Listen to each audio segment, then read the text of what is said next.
That's awesome, man.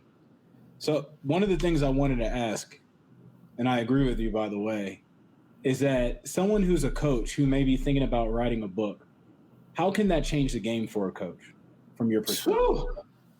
Oh man. So one of the things first, just to show, I'm not pushing them, but these are my two paperbacks. I got Weapons of Mass Destruction. This was the first one I wrote, 500-page nonfiction. Second one, Overstanding, 300-page nonfiction. And what these have done, and I wrote two paperbacks.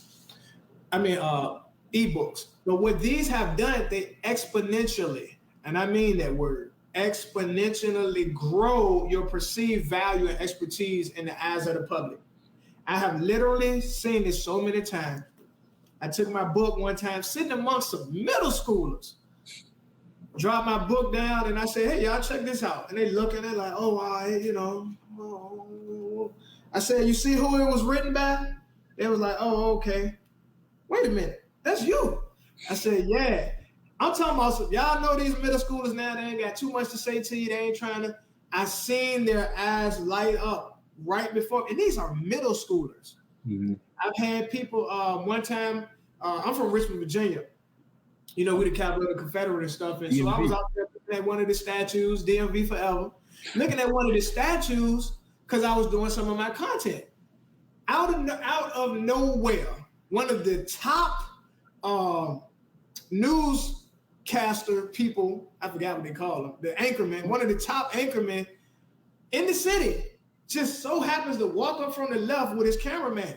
And the cameraman was like, hey, bro, what are you doing? I'm like, chilling, making some content. You know, I'm an author and I do stuff around the city. He was like, oh, okay. You said you're an author? I'm telling you. Oh, you said you're an author? I was like, yeah. He was like, cool. You want to talk about the statue and what's going on? I was like, of course. Yeah. I left that camera right there, stepped over 3-4 feet, boom, live interview right there. Wow.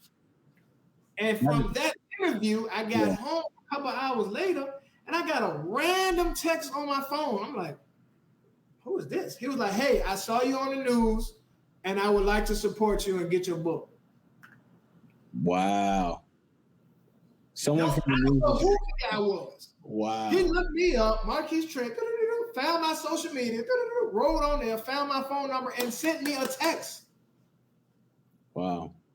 So the perceived value for your audience skyrockets because it shows that there is a level of expertise within this person and they know what they're talking about. So what does that mean to you as a coach? The more you add value from just social media and in general, doing shows like this and publishing a book, your perceived value goes up so your rates can go up also. Yeah. For your customers or your clients or whatever language you use. Man, it's undeniable that it definitely helps you, your perception, you know, at this point. And